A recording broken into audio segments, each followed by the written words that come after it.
A ideia aqui é trazer para vocês alguns conceitos importantes. E aí, pessoal, assim, eu me preocupei em fazer algo bem clínico mesmo, de aplicação de rotina, e não trazer para vocês aqui referências sobre discussões de técnicas específicas para sedação e analgesia, que são mais recomendações de segurança para que vocês possam executar esses procedimentos eh, da melhor forma possível para o paciente. Então, eu vou espelhar aqui a minha tela, eu vou compartilhar e aí vocês me dizem se eh, conseguem visualizar.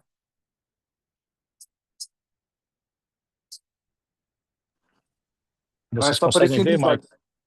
Sim, Tá certinho? perfeito. Tá Beleza. certinho. Ele não Bom, está em tela cheia, mas está aparecendo aqui. não está em tela cheia? Acho que aparece um pouco do menu do computador em cima, mas Espera aí que acho que compartilhei a tela errada, então. Espera só um pouquinho aqui que eu vou compartilhar de novo.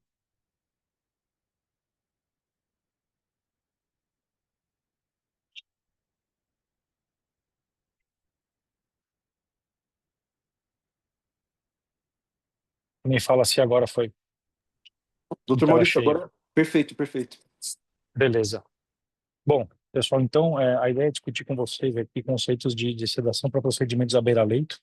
Tá? O Mike já comentou, a gente já teve alguns encontros aqui. Meu nome é Maurício Amaral, eu sou anestesista de formação e trabalho no 9 de julho como gestor da parte da anestesia. Faço assistência também, faço parte gerencial do grupo. Só antes de mais nada, eu não tenho nenhum conflito de interesse com os temas que a gente vai discutir aqui. Então, a ideia é falar sobre como vocês podem oferecer sedação. Eu costumo utilizar como mensagens principais analgesia e conforto para esses pacientes durante esses procedimentos. E aí eu vou trazer aqui alguns conceitos de uma coisa mais proporcional, né? O que a gente precisa oferecer para esses pacientes? Então, oferecer analgesia e conforto para quais procedimentos que habitualmente possam ser executados na terapia intensiva.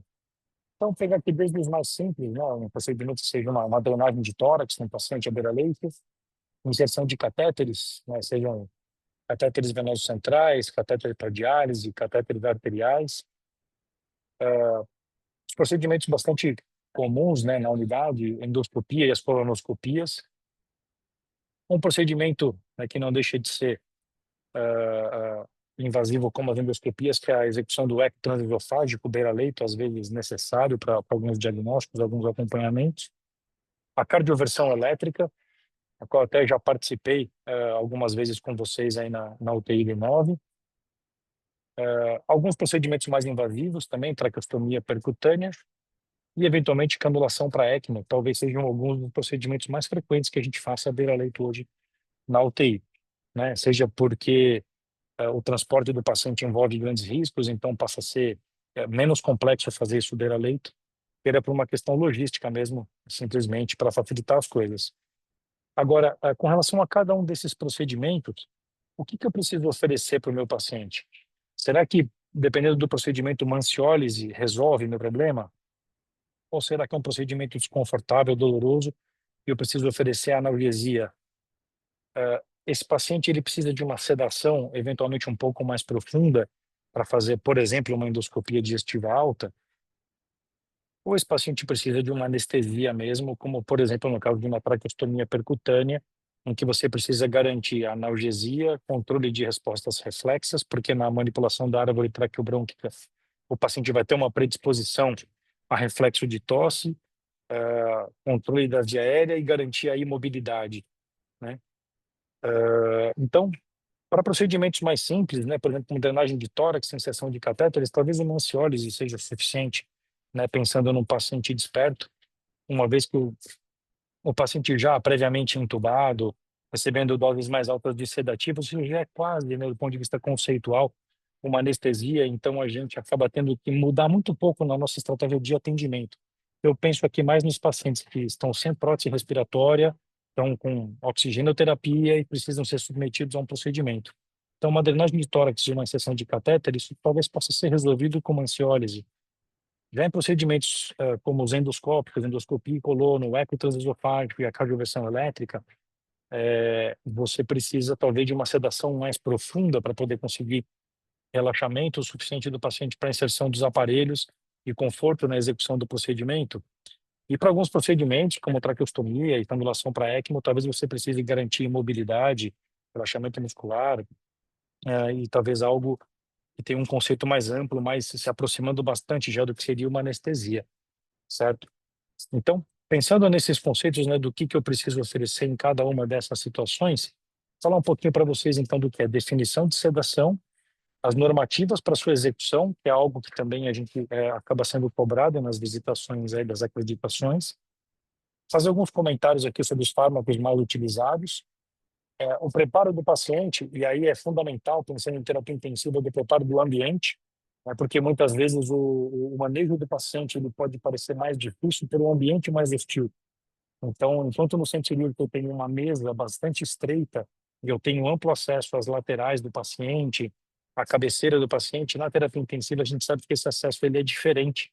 E isso muda bastante a maneira como a gente vai abordar e especialmente como a gente vai preparar o paciente para esse procedimento. E falar um pouquinho, obviamente, quando a gente pensa em sedativos, né, em supressão de nível de consciência, a gente precisa comentar um pouquinho sobre o manejo das vias aéreas, talvez as intercorrências, algumas das mais comuns durante esses procedimentos. Eu começo aqui falando da definição de sedação. Isso vai ser importante porque vai interferir no nosso nível de suporte necessário, né? Então, por definição, sedação é um ato médico realizado mediante a utilização de medicamentos com o objetivo de proporcionar conforto ao paciente para a realização de procedimentos médicos ou eventualmente odontológicos. Sobre diferentes aspectos clínicos, pode ser classificada em leve, moderada e profunda, definidas como está abaixo. Uma sedação leve é o estado obtido com o uso de medicamentos em que o paciente responde ao comando verbal. A função cognitiva e a coordenação podem estar discretamente comprometidas, mas a função cardiovascular e respiratória não apresentam comprometimento. É uma sedação realmente leve, algo muito próximo do que seria uma ansiólise, na verdade. Já uma sedação moderada ou analgesia, também chamada de sedação consciente, é um estado de depressão da consciência obtido com o uso de medicamentos, no qual o paciente responde a estímulo verbal isolado ou acompanhado de um estímulo tátil. Não são necessárias intervenções para manter a permeabilidade das vias aéreas e a ventilação espontânea é suficiente para a manutenção da saturação em níveis seguros e a função cardiovascular geralmente é mantida adequada. Então, aquela sedação um pouco mais profunda, mas que o paciente ele mantém as funções vitais por conta própria e ele precisa de pouca assistência, em especial não é necessária assistência respiratória, que é algo que vai ser decisivo aqui para a gente. E sedação profunda, associada a não analgesia, é uma depressão da consciência que visa induzida por medicamentos também, e nela o paciente dificilmente é desperto por comandos verbais, mas responde a estímulos dolorosos, né? A ventilação espontânea pode estar comprometida pela sinergia entre os medicamentos, né, ou pelo aumento das doses. Pode ocorrer a necessidade de assistência para a manutenção da permeabilidade das vias aéreas. A função cardiovascular geralmente é mantida, lembrando que as respostas são individuais, então, em especial nos pacientes de terapia intensiva, que muitas vezes tem algum grau de comprometimento, ou comprometimento cardíaco em si, ou ah, algum déficit de volemia, enfim, né, estão mal distribuídos pelas patologias de base, essa resposta hemodinâmica ela pode ser um pouco mais relevante, né? Aqui uma coisa, um conceito importante e muitas vezes motivo até de brincadeira ali no centro cirúrgico, quando a gente está fazendo os procedimentos sob sedação, e aí o cirurgião, né, no procedimento com anestesia local, mais uma sedação, e eventualmente o paciente sente um estímulo doloroso e ele se mexe. E aí o cirurgião sempre olha para a gente e fala, não, ele se mexeu. É óbvio que ele se mexeu, porque né, o nosso objetivo aqui é fazer o paciente perder a consciência. A abolição do estímulo doloroso, ela vem pela infiltração local, pela anestesia local. Então, lembra sempre que a sedação, ela não te garante imobilidade. Por isso que para alguns procedimentos a gente vai precisar evoluir isso um pouquinho mais. E aí talvez, enfim, a parceria, a ajuda da equipe de anestesia seja importante nesses procedimentos de estímulo mais intenso. Então, aqui a gente tem esses três níveis ah, de sedação, e lembrando que na sedação profunda, que é o que a gente usa, por exemplo, para endoscopia e colonoscopia, você tem uma provável necessidade de assistência respiratória. É aquilo que as normativas vão chamar de ventilação artificial ou respiração artificial. Isso vai definir o quanto a gente precisa ter de suporte em termos de equipamento.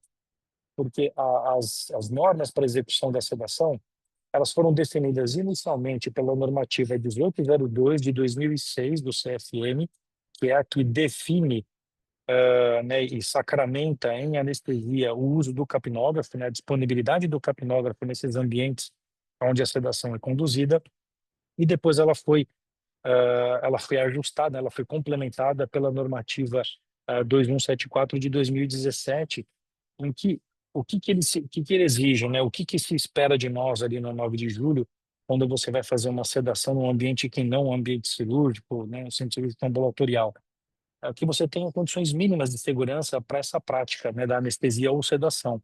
Isso inclui a monitorização do paciente, algo que vocês já têm em todos os boxes ali da UTI, em todos os ambientes que vocês prestam os atendimentos, monitorização da pressão arterial, dos batimentos cardíacos, ou a cardioscopia, né, a determinação contínua do ritmo cardíaco, ah, a- o ajuste da temperatura, o controle da temperatura faz parte para procedimentos um pouco mais prolongados, mas normalmente não é o caso ali beira-leito na UTI. Monitorização da oximetria, então a saturação da hemoglobina durante todo o procedimento.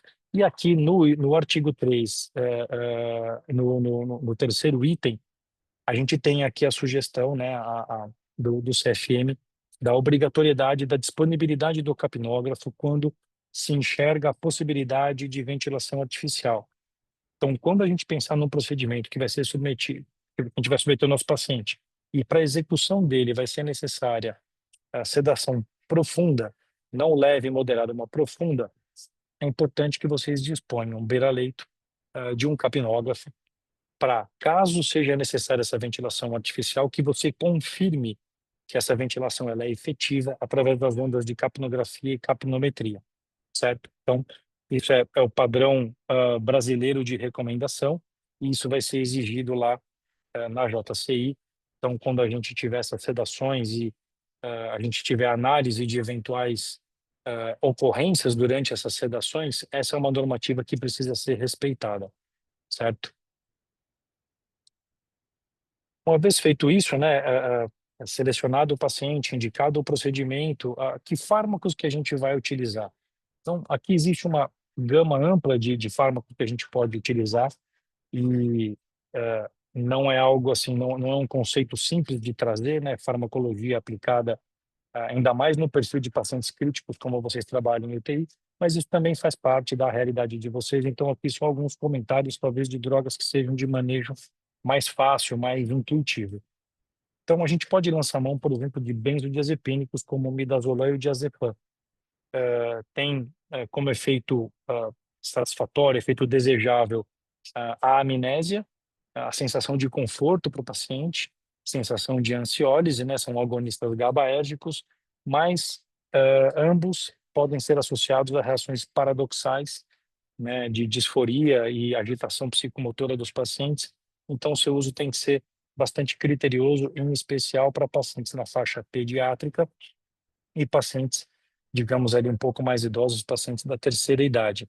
Lembrando que as principais diferenças entre midazolam e diazepam, como uma consequência da sua estrutura química, o midazolam ele é 10 vezes mais potente que o diazepam, então ele é muito mais forte, você vai ter um efeito muito mais evidente e uma meia-vida mais curta. O diazepam ele é menos potente, então talvez um pouco mais fácil de você titular, porém ele tem metabólitos ativos, ele tem o metildiazepam, que vai levar a uma sedação residual, né, aquela ressaca que o paciente fica eventualmente, que você não vai ter isso tão evidente como com o midazolam.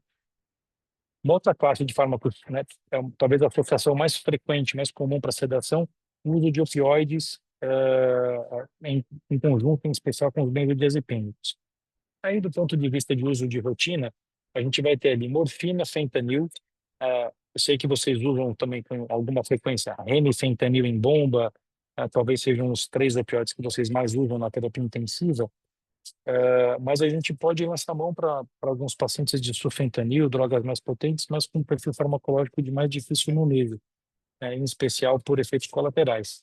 Então, talvez os 2 opioides que a gente mais usa em terapia intensiva, morfina, então naqueles casos, por exemplo, de uma passagem de catéter central. Eu não preciso do paciente numa sedação profunda. eu preciso de ansiólise e conforto. Será que eu não consigo isso com uma dose baixa de benzodiazepínico e uma dose morfina para dar analgesia? Ou para pacientes já usuários crônicos de opioides, em que você precisa de um efeito mais intenso, eu posso fazer uma combinação de benzodiazepínico e fentanil, mas são duas drogas de uso bastante seguro. Do ponto de vista cardiovascular, também para pacientes que não sejam tão críticos, drogas também com perfil seguro, e vão contribuir nesse contexto da sedação e analgesia. Alguns pacientes, vocês podem fazer uso dos alfa-2, e aqui, apesar da clonidina fazer parte dessa classe farmacológica, ela tem uma afinidade menor pelos receptores alfa-2, portanto, você vai ter alguns efeitos colaterais mais evidentes, não tão desejados, e ela é habitualmente administrada em bolos, o que talvez não vá de encontro à necessidade na terapia intensiva de um ajuste rápido de dose para que você possa colocar o paciente em condições de receber o procedimento. Mas muitos dos pacientes de vocês recebem a dexmedetomidina em bomba, ou Precedex, e aí o que a gente pode trabalhar é o ajuste dessa infusão. Então, no paciente que vai ser submetido a um procedimento, a gente aumenta a infusão da dexmedetomidina até, associado ou não a outras medicações, e chegar no estado desejado, você colocar o paciente em uma posição confortável para ser submetido a esse procedimento invasivo. Aqui eu já até passei caso aqui na UTI para alguns de vocês e eu já comentei algumas vezes, eu gosto bastante do uso dos neuroléticos, né, do haloperidol. Acho que é um medicamento que tem um perfil farmacodinâmico e farmacocinético excelente para sedação em pacientes mais graves. Ele é isento de efeitos respiratórios e efeitos cardiovasculares intensos. Lembrando que ele, como neurolético, ele é semelhante ao droperidol, mas lembrar que o droperidol, apesar de promover o mesmo nível de neuroleptoanalgesia, ele tem efeitos hemodinâmicos relevantes, né? O droperidol ele leva a uma simpatectomia central e você tem muitas vezes associada a uma hipotensão importante nos dos pacientes. Então, para pacientes mais graves em terapia intensiva, o haloperidol se encaixa bem nesse sentido. São diversos os relatos na literatura de uso off-label com a medicação sendo utilizada por via endovenosa e não por via intramuscular. Habitualmente, doses suplementares, na ampola tem 5 miligramas, você titrando de 2,5 em 2,5 miligramas, até um máximo de 10 miligramas, você consegue um efeito sedativo importante, em especial naqueles pacientes que têm quadro de delírio hiperativo. É uma medicação que vai super bem, muito cardioestável, barata, bastante disponível nos hospitais e que pode ajudar bastante nessas situações. Para alguns casos, então, pacientes que precisam de uma sedação um pouco mais profunda e para alguns procedimentos, como endoscopia, por exemplo, relaxamento muscular, aí, de fato, se a condição hemodinâmica permitir, o uso do propofol facilita bastante a obtenção desse plano adequado, né, em que você tem a supressão de, pelo menos parcial, de reflexos de relaxamento muscular. Para pacientes mais graves, esse mesmo nível de inconsciência ele pode ser obtido com etonidato. Não é exatamente o mesmo plano, né? E, em especial, você não tem o mesmo relaxamento muscular que você tem com propofol. Você não atinge com o etonidato, mas você consegue um plano um pouco mais profundo, mantendo a cardioestabilidade, se necessário, utilizando o etomidato. Lembrar que, como eu fiz aquele print, né, da definição das sedações, em que é mencionado a resposta individual de cada paciente. Então, lembrar sempre de titular esses fármacos, em especial o propofol, que tem efeitos hemodinâmicos bastante exacerbados. E aqui, só trazendo como comentário, até porque eu, participando de algumas reuniões no 9 de julho, eu sei que existem discussões, aí, estudos de vocês, né, com relação à disponibilidade de halogenados nas unidades de terapia intensiva. Caso isso, em algum momento esteja disponível para vocês, o uso do sevoflurano ele é excelente para uma série de procedimentos. A gente costuma dizer que uma das vantagens do halogenado é que, variando o fluxo respiratório, o volume minuto, você coloca o anestésico para dentro e, se necessário, você tira o anestésico. Então, é quase que como você conseguir reverter o efeito dele. Então, é uma medicação, do ponto de vista, por esse ponto de vista, bastante seguro, né, e facilmente titulável. Então, você consegue planos diferentes, e seja de forma isolada ou combinado com esses outros fármacos, você pode atingir resultados muito bons, e com essa facilidade de, ao final do procedimento, você aumenta o fluxo, o volume minuto, você tira o anestésico e você tem desde a recuperação do nível de consciência do paciente até mesmo a melhora dos parâmetros hemodinâmicos se necessário, né? Você tira, digamos, o efeito anestésico que você tem com essa droga. Então, talvez aí para futuros momentos aí na UTI seja algo que possa ser trabalhado também como uma excelente alternativa. E aí, tanto para pacientes adultos quanto para pacientes pediátricos, né? Em especial para pacientes pediátricos, vai colaborar bastante por permitir a supressão do nível de consciência com a preservação da ventilação espontânea nesse perfil dos pacientes pediátricos. Então, pessoal, talvez aqui esteja a maior parte dos fármacos que a gente pode utilizar. Certamente devem existir outras preferências de alguns de vocês. Eu costumo dizer que a melhor sedação para usar para os procedimentos é aquela que você está acostumado a fazer, que você tem o controle da situação, mas esses talvez sejam os fármacos mais utilizados. E aí, eu queria dar uma pausazinha aqui para falar especificamente dos fármacos. A gente está aqui com 18 minutos aqui de discussão, para não chegar lá, né, lá na frente, quando eu falar de outros itens que são relevantes no atendimento desses procedimentos de sedação beira-leito. E aí, se vocês tiverem algum insight, algum questionamento específico sobre fármacos que vocês queiram fazer, talvez seja um bom momento aqui, brevemente, a gente abrir algumas perguntas para ver se alguém, dentro disso que eu comentei dos fármacos, alguém quer saber de alguma coisa específica, quer perguntar alguma coisa específica de algum medicamento, e aí, em seguida, a gente evolui aqui na apresentação. Maurício, aqui é o Celso falando. Vou aproveitar e fazer uma pergunta, então. Claro. Você falou um pouco ali do remifentanil, do sulfentanil. Habitualmente a gente não tem essas drogas disponíveis na UTI para prescrição, né? A gente acaba tendo só o fentanil. Que vantagens você que tem acesso a essas drogas no centro cirúrgico, né?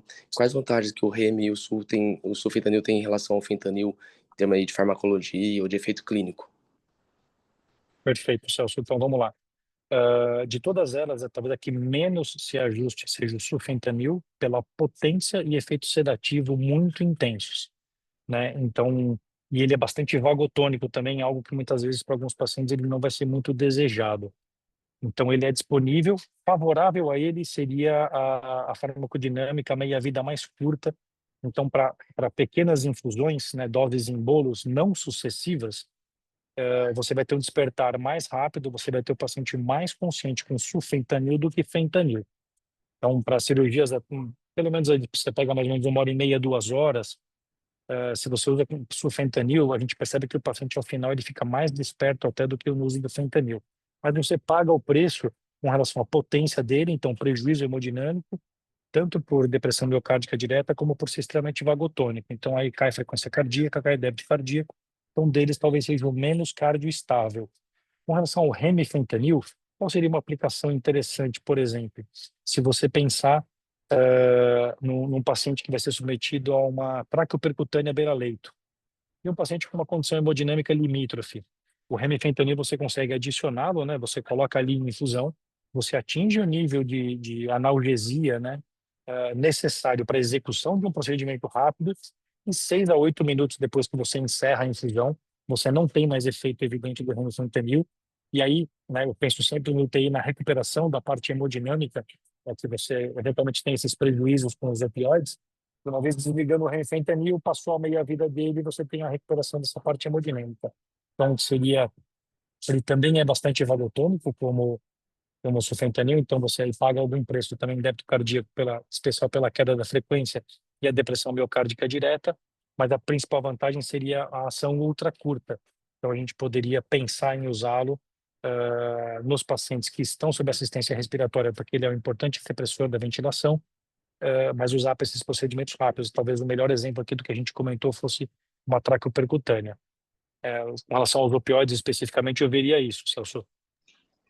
Perfeito, Maurício. Obrigado, hein, pela explicação. Imagina.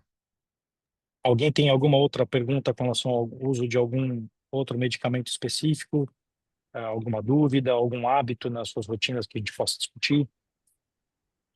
Boa noite, Maurício. Eu sou o Jorge, sou o Boa diarista noite. da UTI. Eu queria ouvir sua opinião sobre a ketamina para fazer sedação de procedimento. Eu queria ouvir um pouquinho da sua opinião. Obrigado. Perfeito.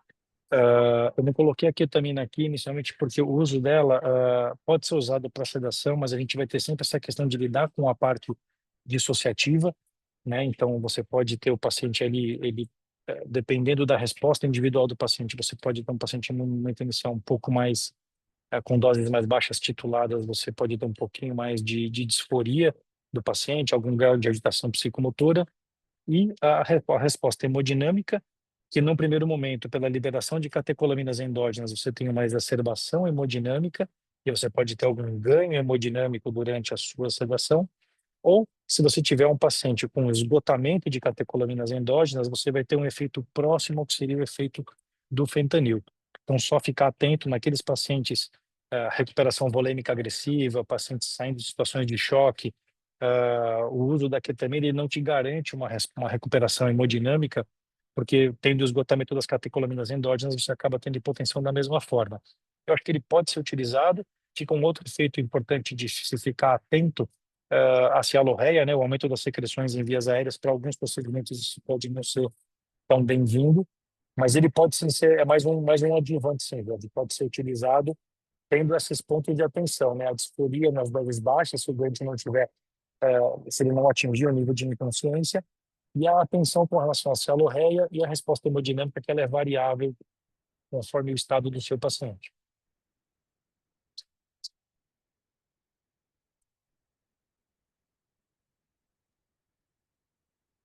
Mais alguma pergunta específica de farmacologia, pessoal?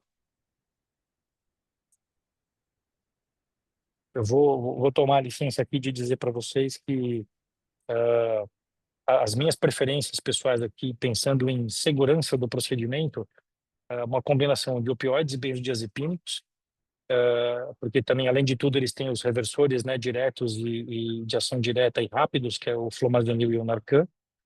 O haloperidol é talvez os sedativos que eu mais use, em especial nos pacientes mais idosos.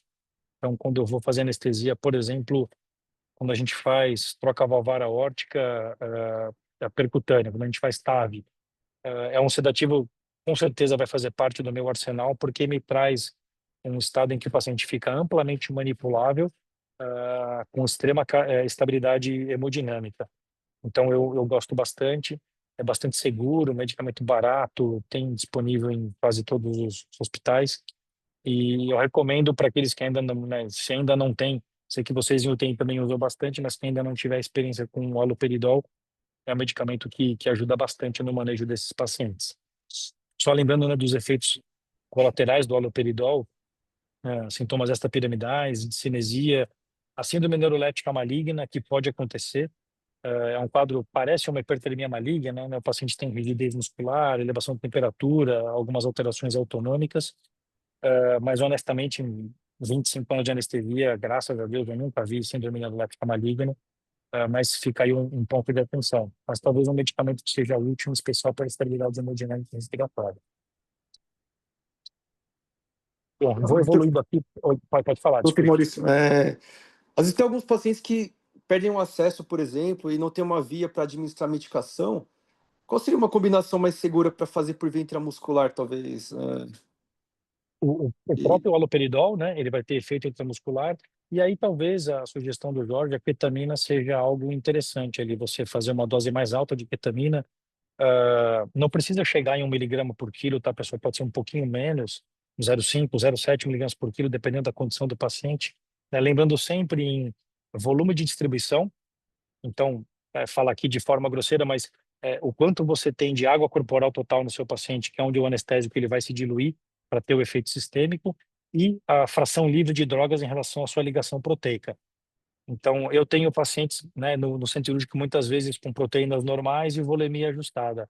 Vocês têm pacientes muitas vezes com proteínas baixas ou, né, mal distribuídos, hipovolêmicos pelas patologias de base. Então, aí lembrar sempre que nessas condições você tem mais fração livre de drogas e você pode ter um efeito mais evidente. Por isso que eu sou sempre a favor do uso bem criterioso aí dos fármacos.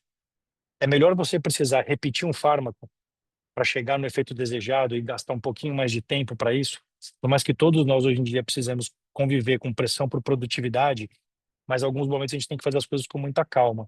Então, eu prefiro precisar repetir um fármaco 2 ou 3 vezes do que ter que lidar com uma sobredose aí que vai me dar trabalho no manejo do paciente.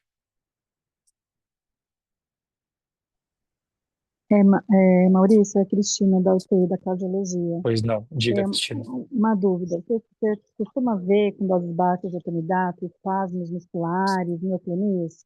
Eu tive uma Sim, experiência bem desagradável com um paciente uma vez. não, perfeito. Isso faz parte do efeito do medicamento, né? Você tem como efeitos indesejáveis algumas contrações musculares, mioclonias e supressão adrenal. Talvez sejam os principais efeitos colaterais do medicamento. E pensando mais em ambiente cirúrgico, uma exacerbação de náuseas e vômitos após o uso de etomidato como agente indutor. Então, sim, isso pode acontecer, faz parte do efeito da droga. Eu não sei se o seu paciente mantinha um nível de consciência nesse momento, normalmente não, vai relatar uma experiência ruim, mas quando essas coisas acontecerem, fiquem tranquilos que isso é passageiro, é só durante o efeito do medicamento. E você faz alguma coisa nessa hora para melhorar os sintomas? Assim, faz O que até benzodiazepínico, faz um pouco é de... isso. Tá. A gente habitualmente lá atrás, quando o etomidato, lembrando, né, pessoal, que o Propofol ele entrou em uso mais em larga escala ali no final dos anos 90, começo dos anos 2000, justamente quando eu fiz a minha residência. Então, eu ainda peguei um momento em que a gente usava muito etomidato como agente indutor de eleição. E aí, para suavizar esses efeitos, a gente associava com doses baixas de benzodiazepina, se o seu paciente for um paciente elegível para benzodiazepina. Tá bom, obrigada, viu? Imagina. Eu estou fazendo essa pausa aqui nos fármacos, pessoal, porque certamente vai ser, né, depois das recomendações de segurança, tudo com certeza vai ser aquilo que vocês vão se pegar num plantão pensando o que eu faço agora para esse paciente.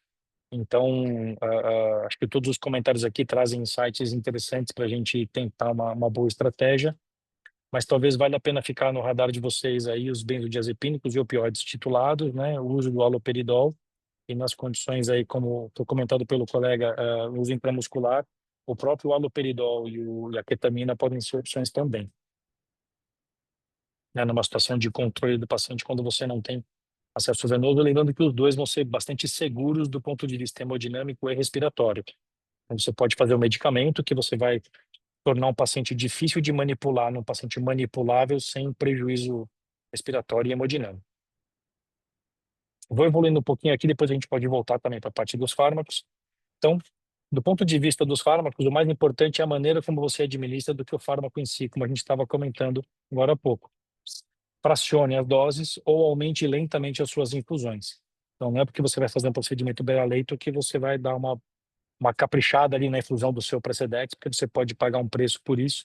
Então, fraciona as doses, aumenta lentamente as suas infusões até atingir o efeito desejável, lembrando dos principais efeitos colaterais da maior parte dos sedativos, que é a vasodilatação periférica, depressão miocárdica direta, a maior parte dos opioides são vagotônicos, e a redução de resposta ao CO2, o que vai levar alguns pacientes a desenvolverem apneia, né, bradipneia, frente ao uso desses medicamentos. Então, se você está dando medicamentos com esses potenciais, você tem que estar pronto a atender esse tipo de manifestação que vem junto com o medicamento. E aí, na nossa agenda aqui, o preparo do paciente do ambiente é de grande importância.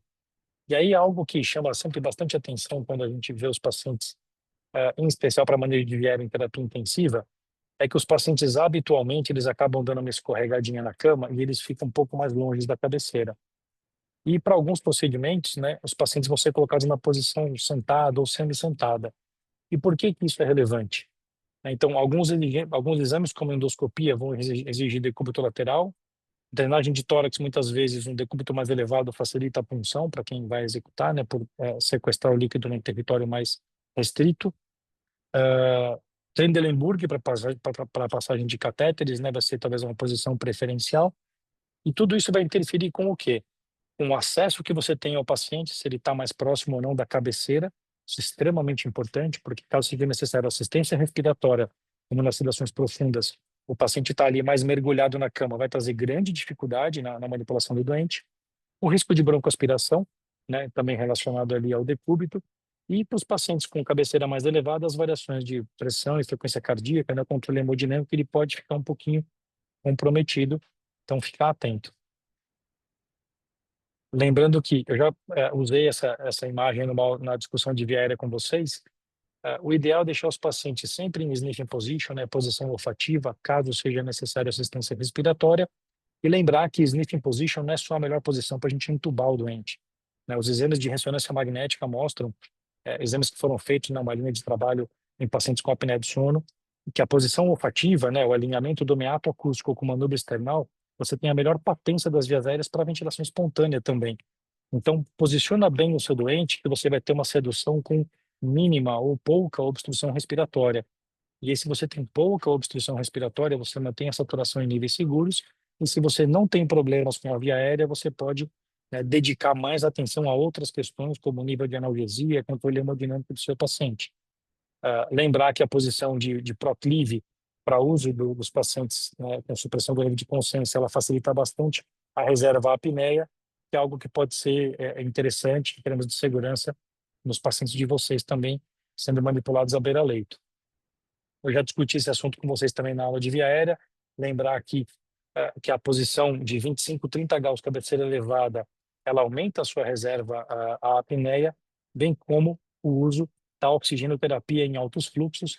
Então, aí, para vocês, na terapia intensiva, vocês podem utilizar tanto o catéter óculos, que o paciente possa estar utilizando, a oxigenoterapia básica, aí você aumenta esse fluxo para ter 12 litros por minuto, ou nos casos de pacientes que já estão com catéter de alto fluxo, você, durante esses momentos aí de rebaixamento de nível de consciência, induzida, né, por fármacos, a sua sedação, a sua pseudoanalgesia, você pode aumentar o nível do seu catéter nasal de alto fluxo para manter patência de vias aéreas, oxigenação e trazer mais segurança ao procedimento.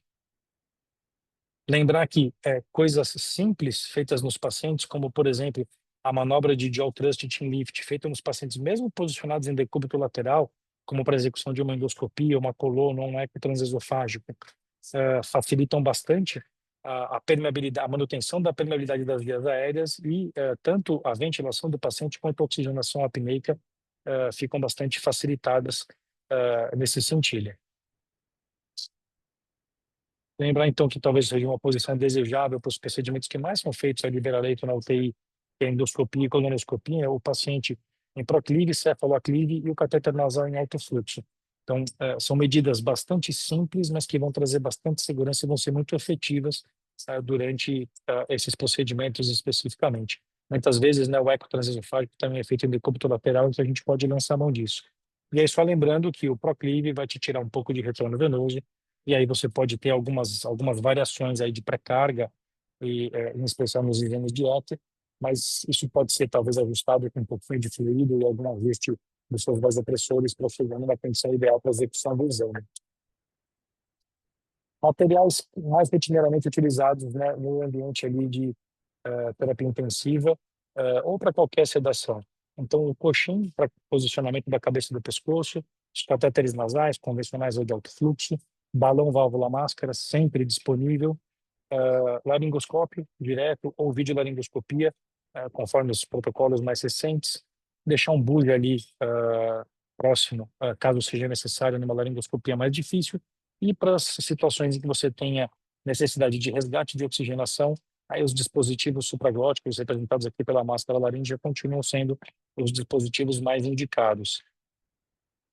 Aqui eu também já discuti esse slide com vocês. É o protocolo modificado de Montpellier, né? São recomendações pré, durante e pós intubação. E por que eu quis trazer isso? Especialmente por essa parte aqui do finalzinho, que são os cuidados pós-intubação, em que ele fala da conferência pela capnografia do posicionamento correto e o uso eventualmente, de vasopressores, porque não se esqueçam que esse protocolo foi feito para intubação. E uma parte importante da intubação é a administração dos fármacos e o preço que você paga por essa administração de fármacos. E aí isso muitas vezes envolve fluidos e administração de vasopressores após a tentativa de intubação, após a sua intubação. Na sedação vai ser mais ou menos a mesma coisa, só que de uma forma mais gradativa, né? Você não faz muitas vezes a indução do paciente, mas você aprofunda o plano, e como você muitas vezes vai ter prejuízo hemodinâmico, é importante que essas medidas, essas providências estejam ali à disposição. Então, aumento das doses ou infusão de vasopressores ou administração de um pouquinho de fluidos para manutenção da estabilidade hemodinâmica para esses pacientes durante o momento da sedação. Em termos de manejo das vias aéreas, os dispositivos eles são os mesmos, né, em termos de disponibilidade, laringoscópio, fio-guia, videolaringo e, como eu comentei com vocês aqui, as máscaras laríngeas para as tentativas de estabilização de oxigenação. nos pacientes que têm alguma dificuldade ou obstrução de vias aéreas durante o procedimento. Possíveis intercorrências que vocês possam se deparar. Então, regurgitação e broncoaspiração. Lembrar que a supressão do nível de consciência leva à abolição de reflexos e uma parte grande dos pacientes de vocês tem critérios para resíduo gástrico elevado, então bastante atenção à regurgitação e broncoaspiração.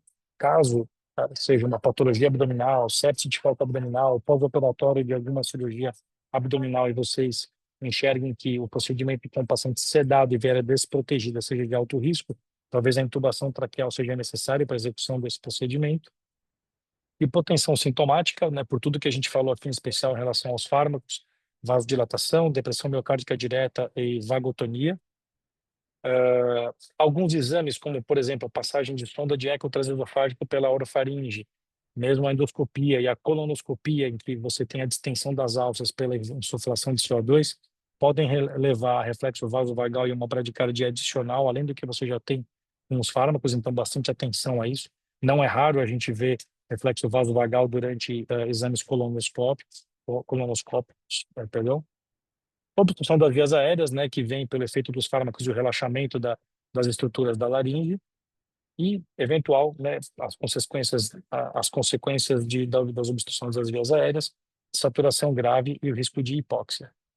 Caso essas duas, que talvez sejam as de mais difícil tratamento ou de maior risco ali para o paciente, porque em curto espaço de tempo esse cenário pode degenerar, as recomendações elas ficam por conta do algoritmo da Sociedade Americana, que é um fluxograma já bem estabelecido, em que, caso você tenha uma depressão importante do nível de consciência do seu paciente com necessidade de assistência respiratória, você pode ter dois cenários.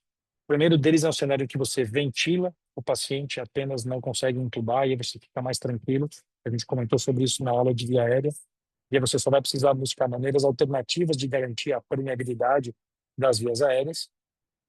Aqui fica nessa parte do lado não emergencial uma recomendação importante que está aqui em vermelho, que é sempre limite ao máximo a intensidade da manipulação das vias aéreas para não transformar um cenário sob controle em que você ventila e apenas não intuba, um cenário que você nem intuba e nem ventila. E aí, quando você cai nesse outro cenário, então, a ventilação com máscara facial não adequada, você vai lançar mão de um dispositivo supraglótico, normalmente uma máscara laríngea, que a gente mais tem disponível nos hospitais. Só trazendo aqui uma atualização para vocês, recentemente foi revisado, né, pela equipe de anestesia e pela equipe de terapia intensiva o conteúdo das nossas caixas de via difícil, e vocês vão ter à disposição de vocês diferentes tipos de dispositivos supraglóticos para essa estabilização de oxigenação, tanto dispositivos semelhantes às máscaras laríngeas, como os dispositivos de inserção esofágica, como o tubo laríngeo, que é uma evolução, né, um dispositivo melhorado em relação ao Combitube, e que também permite um acesso rápido às vias aéreas com estabilização da oxigenação. Então, caso você tenha deterioração das vias aéreas, é seguir as recomendações do algoritmo, como a gente já comentou na nossa outra discussão. Quando você, né, se dispõe a sedar um doente, é importante estabelecer o mínimo ali de avaliação e de antecipação de problemas. Então, lembrar daqueles fatores de risco para ter uma dificuldade na manutenção da permeabilidade das vias aéreas. Quase tudo que a gente comentou aqui de fármacos vai levar a algum grau de depressão respiratória, e aí você precisa ter pelo menos a consciência ali de que você está sedando um doente que é ou não potencialmente uma viária difícil. E aí, como a gente já fez outras vezes aqui no hospital, nessa nossa parceria aqui da equipe de UTI com a terapia intensiva e a equipe de anestesia, se necessário, se vocês acharem que é algo que expõe o doente a riscos, a equipe de anestesia está à disposição de vocês para participar do procedimento e tentar tomar uma decisão em conjunto ali da melhor forma de conduzir. E aqui eu coloco para vocês nesse slide os principais fatores de risco para dificuldades no manejo das vias aéreas, pensando especificamente nas dificuldades em intubar o paciente. Os pacientes que vão ser mais difíceis de ventilar também já foram dentro do possível, né? Nossos preditores não são bons, mas estabelecidos pela literatura, mas esses que estão aqui nesse slide são os principais preditores de ventilação difícil dos nossos pacientes. Essencialmente os pacientes de mais idade, com IMC mais elevado, roncadores e pacientes que sabidamente têm apneia de sono, e aqueles com parâmetros anatômicos alterados, como a Mallamparte 3 ou 4, E aqui o último item, distância tiriomento menor do que 100 centímetros, fala a favor daquele paciente que tem o queixo pequeno, né, tem o retroposicionamento mandibular. São pacientes que muitas vezes, se você deprimir a ventilação durante uma sedação para um procedimento na UTI, você pode ter dificuldades em oferecer ventilação com pressão positiva. Atenção especial aos pacientes com radioterapia cervical. Essa semana a gente teve um caso que a gente conduziu no centro cirúrgico, que acho que não chegou aí para vocês na terapia intensiva, mas a gente tinha pedido retaguarda para vocês, de uma passagem de sonda, mas num paciente que está com a veia bastante distorcida por radioterapia cervical. Então fiquem bastante atentos a esse perfil de paciente, pois a sedação, caso você cede e tenha dificuldade no manejo das vias aéreas, é uma potencial via aérea difícil.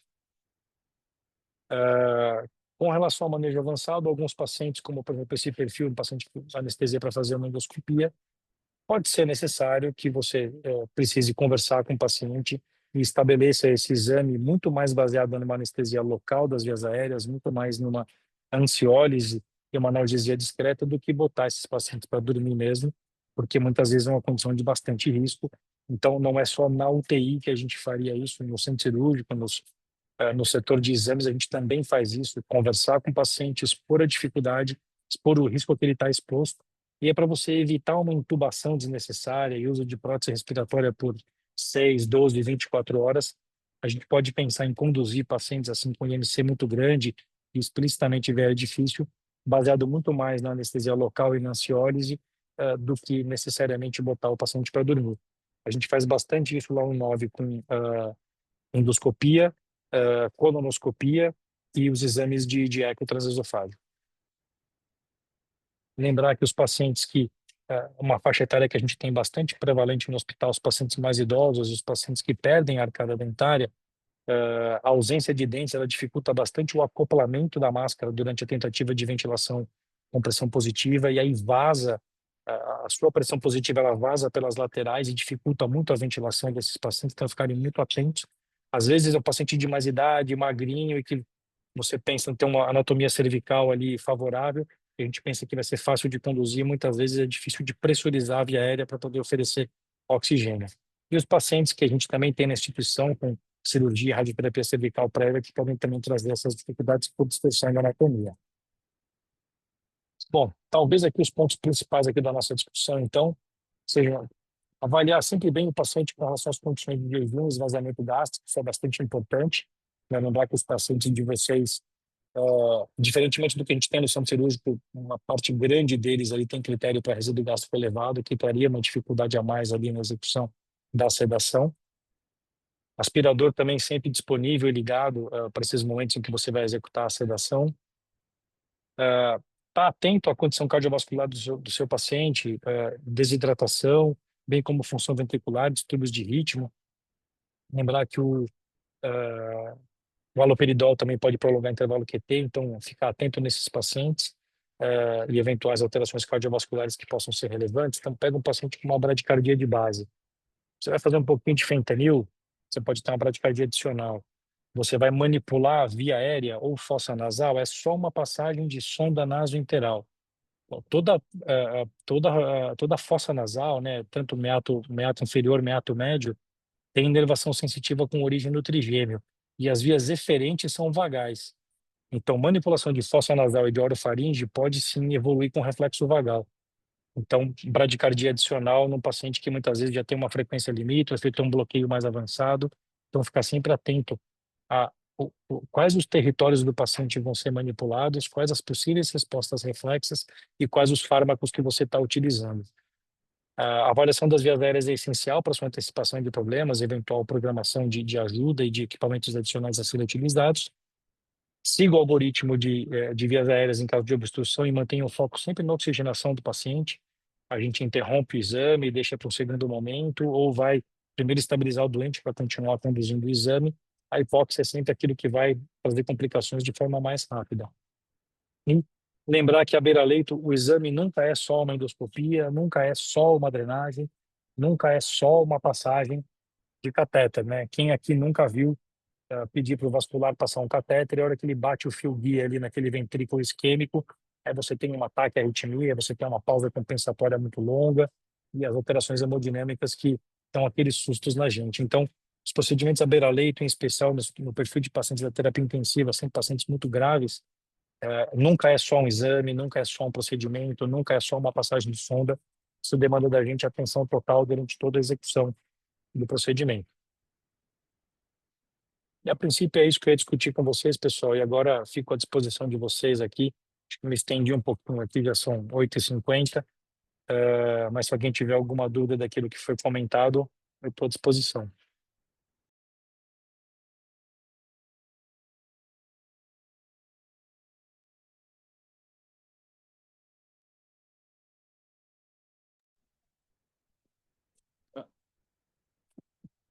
Doutor Marcos, acho que o áudio não saiu aqui.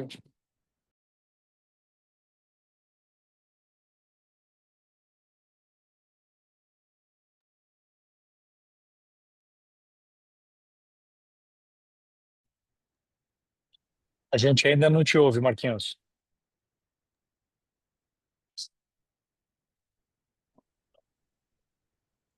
Agora vocês me ouvem, gente? Agora sim, beleza? Perfeito, legal. Maurício, primeiramente te agradecer mais uma vez, tá? Essa era uma demanda realmente da JCI que a gente estava precisando, né? A gente precisava desse treinamento, né? A gente precisa. Até peço que todo mundo assine a lista, porque a gente vai precisar comprovar isso que a gente estava aqui. Além disso, aula fantástica, sempre boa, tá? Acho que deu para entender bastante, deu para ter toda a noção que a gente precisa realmente para uma sedação. Tá? Acho que na UTI a gente já está acostumado realmente a fazer essas sedações, né? Mas é sempre importante a gente aprender um pouquinho mais sobre farmacocinética, farmacodinâmica, né? Mais uma vez agradecer essa parceria, né? Que acho que é bem intensa, tanto na parte de educação quanto na parte assistencial, né? A gente só tem a agradecer. E, durante a tua apresentação, Maurício, eu fiquei pensando, até se você permitir, se por você tudo bem, em relação até ao conteúdo, se a gente faz uma... Celso, você está por aí? Se a gente faz uma one page, é mais ou menos disso, de sedação e Tô sim, Marcos. analgésicos, para colocar no manual do residente, né? Que eu acho que também é um tópico ok e a gente consegue tentar padronizar, né? Tentar fazer algo meio padronizado para todo mundo, né? O que você acha? Você perguntou para mim ou pro Maurício, Marcão? Só para entender. Para você, Celso. Tá. Não, eu acho super legal até para falar pro Maurício, né? Esse mês a gente tá recebendo a Karina, né, que é residente da anestesia lá na UTI, tá sendo até uma experiência bem bacana. É a primeira vez que a gente tem anestesista, né, passando com a gente lá. E a gente tem um manual da residência, acho que temos uns 4 capítulos, né, sobre coisas para formação básica mesmo do residente, né? Então, foi nesse sentido que o Marcos falou, né? Eu acho que a gente pode compilar, assim, um material aí com a ajuda do Maurício e fazer um guia para sedação beira-leito, né? Com as drogas e as opções que o Maurício trouxe para a gente. Acho que isso vai facilitar até para a formação do residente e também serve para ser vista, né? Sem Porque dúvida, eu mesmo uso pra caramba esse manual do residente aí. sem Tá dúvida, sempre sem dúvida. na mão. E é bom que padroniza, né? Deixa todo mundo pensando igual, fazendo parecido. Claro que em situações diferentes a gente vai personalizar para cada paciente, mas no geral que tem uma conduta uniforme, né? Entre todo mundo, né? Acho que isso ajuda até a enfermagem, farmácia, ajuda toda a equipe, né? Com certeza.